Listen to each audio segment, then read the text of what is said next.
नमस्कार दोस्तों, prep India में आपका स्वागत है। एसएससी सीजीएल 2017 का टायर 1 का जो एग्ज़ाम कल हुआ था 5 अगस्त 2017 को, उसके कुछ रीजनिंग के क्वेश्चंस मिले हैं। ये क्वेश्चंस मेमोरी बेस्ड हैं और इससे पहले जो वीडियो बनाई थी वो मेमोरी बेस्ड क्वेश्चंस थे इंग्लिश के। अगर आप उस वीडियो को देखना चाहें तो उसको देख सकते हैं। तो शुरू करने से पहले आप लोगों से रिक्वेस्ट कि आप हमारा चैनल प्रेप इंडिया सब्सक्राइब कर लीजिए। अगर वीडियो अच्छी लगती है इसको शेयर करिए और लाइक करिए और अपने यूज़फुल कमेंट्स दीजिए ताकि इस चैनल को और बेहतर बना जा सके। आइए शुरू करते हैं। तो पहला क्वेश्चन लेते हैं रीजनिंग का, जो कहता है कि select the related word, letters या numbers from the given alternatives. तो यहाँ पे ये दिया गया है और यहाँ पर हमें 4 ऑल्टरनेटिव दिए गए हैं। इस 4 ऑल्टरनेटिव से हमारा क्या आएगा आंसर, वो देखते हैं। तो दिया गया है हमारा ABDGCDFI और इस लॉजिक को समझने के बाद हमें EFHK और यहाँ पर ये निकालना है। तो अगर आप देखेंगे A से C जा रहा है, यानी ABC एक छोड़ के जा रहा है, B से D मतलब BCD जा रहा है, वैसे ही D से DEF तो एक एक छोड़ के आ रहा है ये। इसी तरह से E का हम एक छोड़ के लिखेंगे तो EF छोड़ने के बाद G लिखना है यहाँ पे। ऐसे ही F के बाद G छोड़ के H लिखना है, H I छोड़ के J लिखना है, K L छोड़ के M लिखना है। सो हमारा आंसर आ गया यहाँ पे GHJM। ओके, तो एक आसान सा सवाल है, इसको आप देख सकते हैं कि क्या लॉजिक यूज़ करके इसका आंसर निकाला गया है। ओके, अगला क्वेश्चन देखते हैं। 26, 48, 82, तो अगला सीरीज़ में क्या आएगा। तो 26 देखते हैं हम कैसे बना है। 5 × 5, 5 5 25 प्लस 1 26 हो जाएगा। 48 कैसे बना है, 7 × 7 49 और -1 कर देंगे तो ये 48 हो जाएगा। 82 कैसे बना है, 9² प्लस 1। हमें देखना है कि ये कैसे बना है। अभी देखिए आप 5 है, 7 है, 9 है, दो नंबर छोड़ के आ रहा है, तो अगला नंबर हमारा 11 हो जाएगा, यानी 11²। पहले प्लस किया था +1, दूसरे में -1 किया है, फिर तीसरे में +1 किया है, तो हम यहाँ पर -1 करेंगे। तो 11² का 120। अगला क्वेश्चन देखते हैं क्या कहता है। Which one set letters when sequentially placed at the gaps in the given letter series shall completed. तो यहाँ पे एक सीरीज़ दिया हुआ है जिसमें ब्लैंक्स हैं और यहाँ पर 4 ऑप्शन दिए गए हैं कि ये कौन सा, अगर हम 4 ब्लैंक में डालेंगे तो एक सीक्वेंशियली सीरीज़ बनता हुआ दिखेगा। तो देखते हैं, पहला A डालते हैं यहाँ पर, MONMO हमने ये वाला डाला। इसके अंदर देखते हैं कुछ सीरीज़ बनता है इसमें, MOOM MN को इसमें सीरीज़ बनता हुआ नहीं दिखाई दे रहा है, तो हम इसको ज़रा लिख लेते हैं यहाँ पर।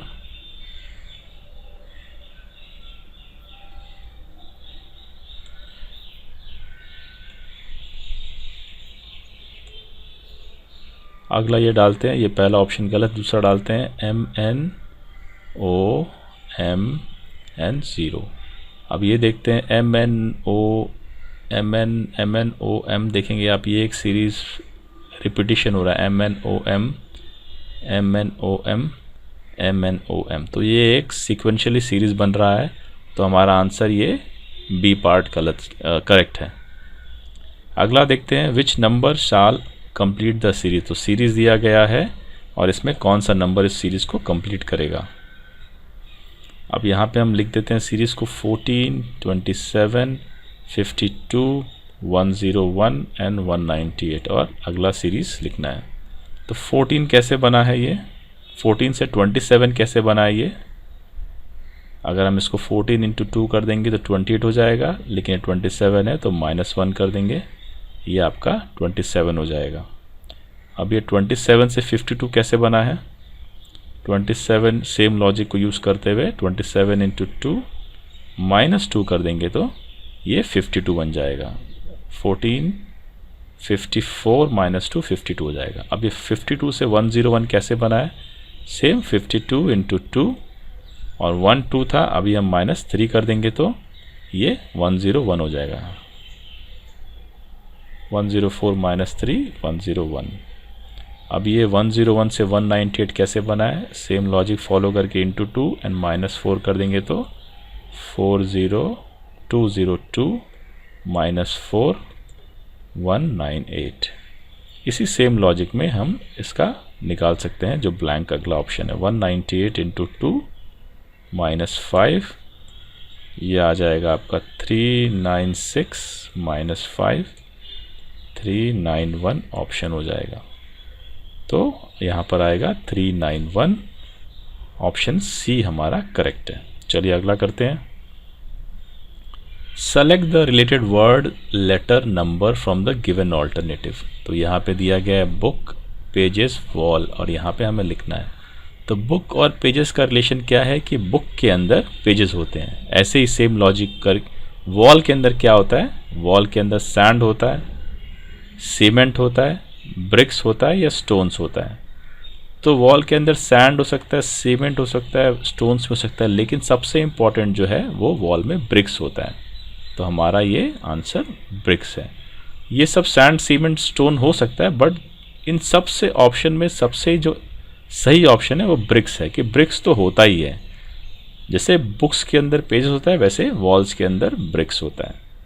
चलिए अगला क्वेश्चन ले लेते हैं। Find the odd word letter number pair from the given alternative. ये 4 ऑल्टरनेटिव दिए हैं, इसमें हमें देखना है कौन सा ऑड है, यानी जो एक 3 है ऑप्शन वो सेम लॉजिक फॉलो कर रहे हैं, बट एक जो ऑड है वो अलग लॉजिक फॉलो कर रहे हैं। हम यहाँ पे लिख देते हैं ये चारों ऑप्शन चेक करने के लिए किसका लॉजिक क्या है। JML PSR VYX। EH कैसे बना है और H से J कैसे बना है। EFGH यानी 2 का है +2, और HIJ यानी ये +1 करके आ रहा है। J से M कैसे बना है, M से L कैसे बना है। JKL ये M, ये भी +2 के साथ है यहाँ पे, और LM यानी -1 हुआ है ये। PQR सेम लॉजिक है। SRS ये -1 है। VY UVWX एंड XY ये -1। तो आप देखेंगे ये जो 3 है ये सेम लॉजिक में है, और ये जो अकेला है ये डिफरेंट लॉजिक पे है, मतलब ऑड 1 ये ऑड हो गया ये। सो हमारा ये जो ऑप्शन है ये ऑड है, यानी ए पार्ट है ये ऑड है, बाकी तीनों ये सेम लॉजिक में है। सो इस क्वेश्चन का आंसर है ए पार्ट। चलिए अगला देखते हैं। Find the odd one letter number from the given alternative. तो है बर्ड, ब्रांच, लीफ या प्लांट। अब इसमें से कौन सा ऑड है देखिए आप। बर्ड, ब्रांच, लीफ ये तीनों जो है ये एक पार्ट है, पार्ट्स हैं प्लांट के, और डी जो ऑप्शन है ये प्लांट ही है, इटसेल्फ प्लांट दिया गया है, यानी कि प्लांट जो है हमारा ये ऑड वन आउट है। ओके, ये तीनों एक ही हैं और ये प्लांट पूरा अलग है। अगला क्वेश्चन देखते हैं। Find for the following question find the odd word letter number pair from the given alternative. 24, 42 यहाँ पे लिख देता हूँ मैं, क्लियर हो जाएगा। 36, 63, 37, 73 एंड 35, 51। आप इनको अगर इन तीनों को ध्यान से देखेंगे कि तो ये देखिए आप 24, 42, 36, 63, 37, 73 ये जो तीनों हैं ये एक सेम लॉजिक फॉलो कर रहे हैं, जो कि पहला जो नंबर है उसका उल्टा आ रहा है, इसका नंबर का उल्टा आ रहा है, इसका नंबर का उल्टा आ रहा है, और चौथा वाला का उल्टा नहीं है। 35 का 53 की जगह 51 है। सो ये एक ऑड वन आउट है, यानी हमारा ऑप्शन ये डी वाला करेक्ट है। चलिए अगला लेते हैं। Arrange the following words as per the order in the dictionary. तो ये 5 वर्ड दिए गए हैं, 1 2 3 4 5 5 वर्ड, इनको हमें ऑर्डर में लगाना है। तो आप देखेंगे कि सीधे हम अगर ऑप्शन में जाएंगे तो 5 2 5 2 5 2 5 2 यानी 5 ये फर्स्ट ऑर्डर है, सेकंड ऑर्डर ये है। तो इसके बाद हमें चेक करना है ये इन चारों का। तो पहला है पैस्टर्न, ये तो ऑप्शन में दिया है, दूसरा है पैस्टर। अब तीसरा क्या आएगा यहाँ पे, PAS, एस के बाद क्या आता है, T, एस के बाद आप देखेंगे T आता है अल्फ़ाबेटिकली देखा जाए तो PAT है, PAT है, PAT है, ठीक है। अभी TT सेम है तो अपना अगला जो आएगा RRNT, तो इसमें से कौन सा आएगा अभी, तो ये इसका R है, ये इसका R है, यानी इन दोनों में से थर्ड नंबर पे कौन आएगा, ये फर्स्ट हो गया है, ये सेकंड हो गया है, अब थर्ड नंबर पे इन दोनों में से कोई आएगा, इन दोनों में से कोई आएगा। तो ये TR सेम है, अगला है I और इसमें अगला है O, तो आपका ये पैट्रियट थर्ड नंबर पे आएगा, पैट्रियट थर्ड नंबर पे आएगा, फोर्थ नंबर पे आपका पैटर्न आएगा और फिफ्थ नंबर पे बचा हुआ ये पैटर्न आएगा। तो ऑप्शन हो गया हमारा, ये है 5, ये है 2, पैट्रियट का क्या नंबर था 1, 5 2 1, यानी हमारा ये बी ऑप्शन सही है, ठीक है। आगे चेक करने की ज़रूरत ही नहीं है, बट आप कर सकते हैं। पैट्रॉन है 3 नंबर पे और ये 4 नंबर पे, तो हमारा सीरीज़ है 5 2 1 3 4। अगला देखते हैं question, a series is given with one term is missing, choose the correct alternative from the given ones that will complete the series. तो ये सीरीज दिया गया है, यहाँ पर ये टर्म मिसिंग है, तो यहाँ मैं लिख देता हूँ, यहाँ पे ACE JGI MQM और ये मिसिंग है यहाँ पे।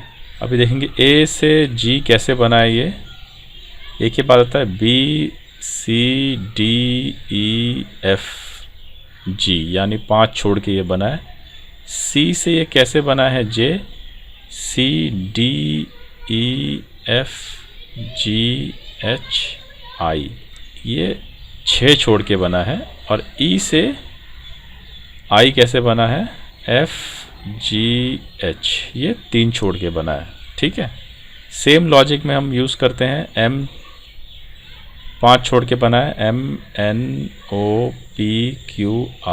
तो आएगा यहाँ पे 5 छोड़ के S। Q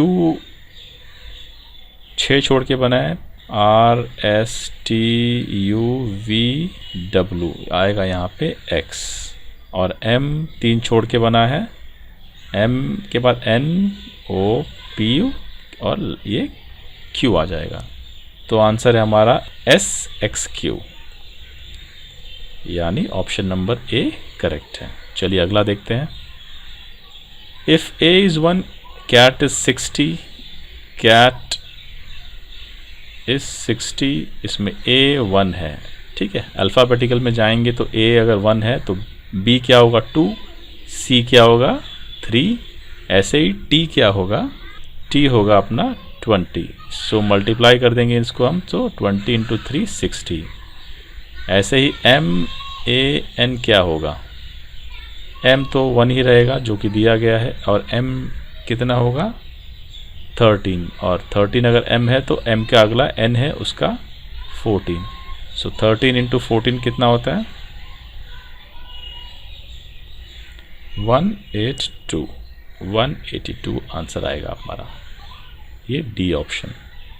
अगला करते हैं, P plus means plus, Q means multiply, R means divide, S means subtraction, तो ये इसका वैल्यू कितना आएगा, ठीक है। तो यहाँ पर हमें इसको लिखना पड़ेगा, 44 Q का मतलब है multiply 9 divide 12 minus 6 multiply by 4 plus 16, ठीक है।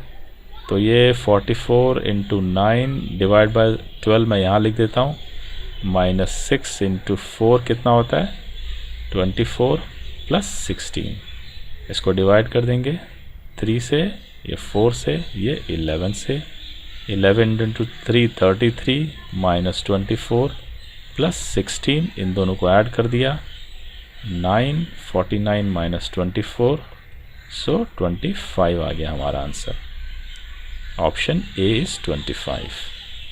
चलिए अगला करते हैं, A and B are standing at place P. They start moving in the opposite direction at speed of 5 and 4 km per hour respectively.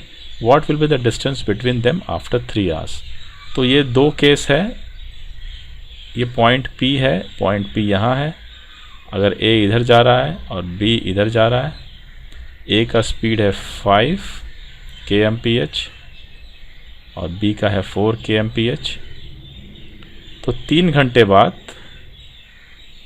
After 3 hours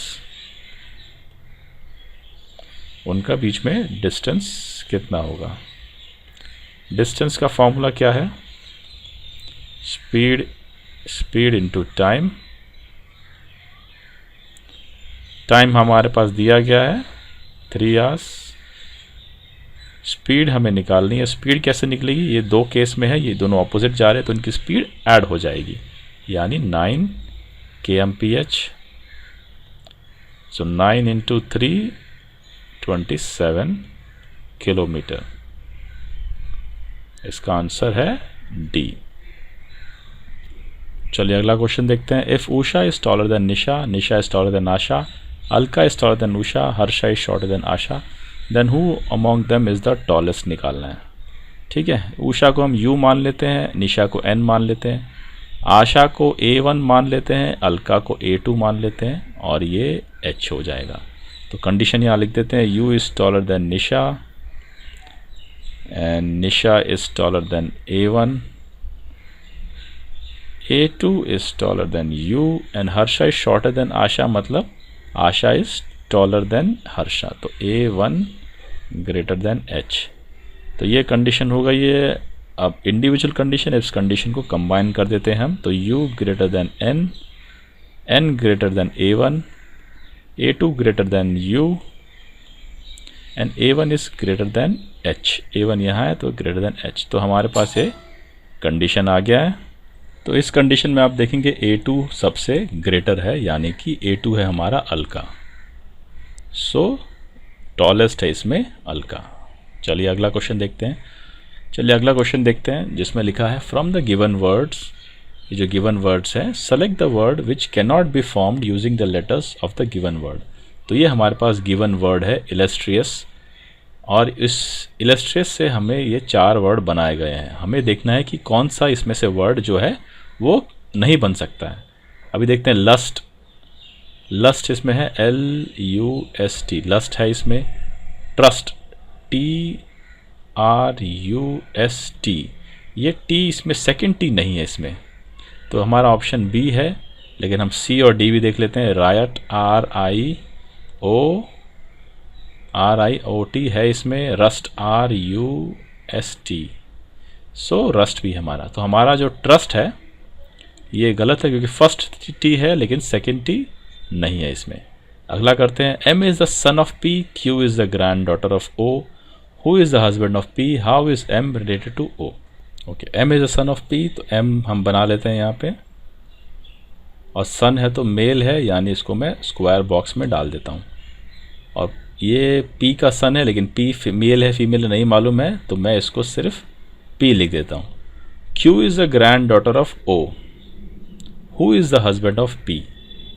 अभी P यहाँ पे दिया है, देखो O is the husband of P यहाँ दिया है, यानी O अगर हस्बैंड है यहाँ पे तो मेल आ जाएगा। अगर O हस्बैंड है P का तो P फीमेल हो जाएगी। Q is the granddaughter of O, तो Q यहाँ पे इसकी जो भी वाइफ है उनका जो डॉटर है वो Q है। ठीक है, क्लियर हो गया है। How is M related to O, M O से कैसे जुड़ा हुआ है? M सीधा उसका सन हो गया है। ठीक है, तो आसान सवाल है ये। M इसका ऑप्शन A हो गया है। ओके, अगला करते हैं question. One statement is followed by 2 conclusion या assumption. You have to consider the statement to be true even if it seems to be at variance from commonly known facts. You have to decide which of the given assumption and conclusion can be definitely be drawn from the given statement. तो ये 2 statement दी है, इससे हमें ये conclusion निकालना है, देखना है कि ये फॉलो होता है कि नहीं कंक्लूजन इसका। तो स्टेटमेंट को ट्रू माना गया है और उसको देखना है कि इससे अजम्पशन फॉलो होता है कि नहीं होता है। अभी पहला स्टेटमेंट पढ़ते हैं। Quality has a price tag. Quality has a price tag मतलब कोई भी क्वालिटी अगर की चीज़ लेंगे तो उसको उसका प्राइस टैग है, मतलब कि वो महंगी होती है। तो कोई भी चीज़ होती है जो महंगी है उसकी मतलब क्वालिटी है, प्रोडक्ट है वो। सेकंड है India is allocating lot of funds to the education. ठीक है, इंडिया जो है वो एजुकेशन के ऊपर काफ़ी खर्चा कर रहा है। अगर वो काफ़ी खर्चा कर रहा है मतलब कि उसमें उसका प्राइस टैग बढ़ गया है, और प्राइस टैग बढ़ गया है तो वो एक क्वालिटी प्रोडक्ट हो गई है। ठीक है, तो फंड्स एजुकेशन में डाल रहा है, फंड्स एजुकेशन में डाल रहा है तो उसका प्राइस टैग हो गया है, यानी उसका प्राइस बढ़ गया है, और प्राइस बढ़ गया है तो उसमें क्वालिटी आ गई है। ओके, सो हम देखते हैं कंक्लूजन क्या होता है। Quality of education in India would improve. ठीक है, तो आप देखिए ये कंक्लूजन इससे फॉलो होता हुआ लग रहा है। हम इसको 1 मान लेते हैं, करेक्ट है। दूसरा पढ़ते हैं, funding alone can enhance quality of education. इसके बारे में हमें कुछ मालूम नहीं पड़ रहा है इन दोनों स्टेटमेंट्स। ये दोनों स्टेटमेंट मैंने इसको कंबाइन करके यहाँ लिख दिया है। तो ऑप्शन ऑप्शन नहीं, कंक्लूजन 1 है, ये इससे फॉलो होता हुआ दिखाई दे रहा है। तो ये ऑप्शन तो करेक्ट है लेकिन 2 नहीं है। सो इसका मतलब है कि ओनली कंक्लूजन 1 फॉलोज, 2 नहीं है। बोथ तो हो नहीं सकता, नेइदर है नहीं। सो हमारा ऑप्शन ओनली ए है। अगला करते हैं, if popular is coded as QP QV MBS then famous will be coded as क्या। तो पॉपुलर देखेंगे हम, पॉपुलर कैसे कोड हुआ है, P से Q जा रहा है, O से P जा रहा है, P से Q जा रहा है, तो ये जस्ट नेक्स्ट लेटर आ रहा है। ऐसे ही हम फेमस का अगला इंडिविजुअल लेटर डालते हैं। यहाँ पे F के बाद क्या आएगा, G, A के बाद क्या आएगा, B, M N O P, U के बाद क्या आता है, V, and S के बाद आता है T। सो हमारा ऑप्शन जो GBNPVT है वो करेक्ट है, यानी D option. How many triangles are there in the question figures. ये ट्राइंगल आपको निकालने हैं, इसमें आप निकाल सकते हैं। इसके 16 ट्राइंगल आएंगे, आप कर सकते हैं इसको कैलकुलेट। छोटा छोटा ट्राइंगल के बाद इसको आप ये बड़ा ट्राइंगल लेंगे, बड़ा ट्राइंगल लेंगे, इधर से बड़ा लेंगे, इधर से बड़ा लेंगे, फिर इंडिविजुअल ये 3 ट्राइंगल है, फिर एक बड़ा ट्राइंगल है। ऐसे करते करते 16 ट्राइंगल, इसको आप ट्राई करिए और देखिए कि आपसे 16 आता है कि नहीं आता है। अगला क्वेश्चन ले लेते हैं, if mirror is placed on the line MN। ये बहुत ही छोटी है, ये लाइन MN है। अगर यहाँ मिरर अगर रखा जाए तो इसका रिफ्लेक्शन कैसा होगा। ठीक है, अगर आप यहाँ इसको मिरर रखेंगे तो रिफ्लेक्शन देखिए, यहाँ पर ये सेम बॉक्स आ जाएगा, और इसका ये जो लाइन यहाँ आएगा, फिर ऐसे आएगा। तो देखिए आप, ये ऐसा लाइन, तो इन C और D ऑप्शन में है, तो A और B तो गलत है। और उसके बाद देखेंगे ट्रायंगल कैसा आ रहा है। ट्रायंगल अगर ऐसे है तो मिरर में कैसा आएगा, ऐसे आ जाएगा, जबकि यहाँ पर ये स्क्वायर जैसा है, ये सर्कल जैसा है, ट्रायंगल यहाँ पर है। तो ये C ऑप्शन भी गलत है, हमारा ऑप्शन D है। A piece of paper is folded and cut as shown in the question figure from the given answer figure indicate how it will appear when opened। तो ये एक स्क्वायर है जिसके अंदर सर्कल बना गया है, इसको फोल्ड किया है, इसको फोल्ड किया तो ये ऐसा हो गया है, फिर इसको दोबारा ऐसा फोल्ड कर दिया है तो ये छोटा सा हो गया है। उसके बाद इसमें यहाँ पे एक कट मार दिया है, और इसको जब ओपन किया तो कैसा दिखेगा। अब आप देखेंगे इसको हमने कट मारा है एक यहाँ पे इस साइड में, यानी ऐसा पेपर है और इसका सर्कल, और यहाँ पे एक कट मारा है। जब से ओपन करेंगे तो कट इसका 2 ही जगह रहेगा, यहाँ पे और यहाँ पे। तो ऑप्शन हमारा ए सही है। विच answer figure will complete the pattern in the question figure. यहाँ पे हमारा पैटर्न बनाना है, ये यहाँ पर ब्लैंक है, इसमें कौन सा पैटर्न फिट होगा। अभी आप देखिए ये इस तरह से है, तो एक लाइन यहाँ आ जाएगी। ऐसी लाइन तो सिर्फ इसी में ही दिख रही है, बाकी किसी में नहीं दिख रही है, तो ऐसे ही आंसर भी हो जाएगा। बट हम इसको चेक कर लेते हैं। इसके बाद देखिए ये लाइन है, तो ये इसको ऐसे कंप्लीट कर लेते हैं इसके लिए, और एक ऐसी एक लाइन है, ये एक ऐसा इसको कंप्लीट कर लेते हैं। उसके बाद ये एक ऐसा है, देखिए, तो इसका ये ऐसा हो जाएगा। तो आप देखेंगे ये वाला इससे एग्जैक्टली मैच हो रहा है। Option B is correct. Identify the diagram that represents relationship among the classes given below as minutes, days and month. अब देखिए मिनट्स, डेज एंड मंथ क्या सिग्निफाई करता है। मिनट्स के बाद डेज आता है और डेज के बाद मंथ आता है, यानी मंथ के अंदर डेज होता है और डेज के अंदर मिनट्स होता है। तो ऑप्शन ये वाला सही है, जो बाहर वाला ये मंथ है, मंथ के अंदर डेज होता है और डेज के अंदर मिनट्स होता है, या मिनट्स कंप्राइज करता है डेज को और डेज कंप्राइज करता है मंथ को। तो ये सब ऑप्शन गलत है, ऑप्शन ए इज राइट। अगला देखते हैं। Of the cubical container all the 6 figure faces have different markings indicating the position of the equipment packed inside which symbol is opposite the figure face having C. तो हमें सी के opposite क्या है ये देखना है। ठीक है, मैं यहाँ पे एक बना लेता हूँ क्यूब।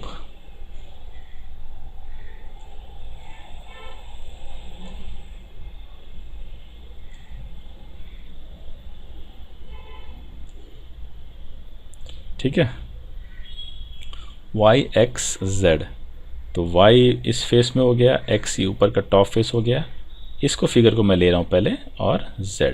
ठीक है, ये हो गया।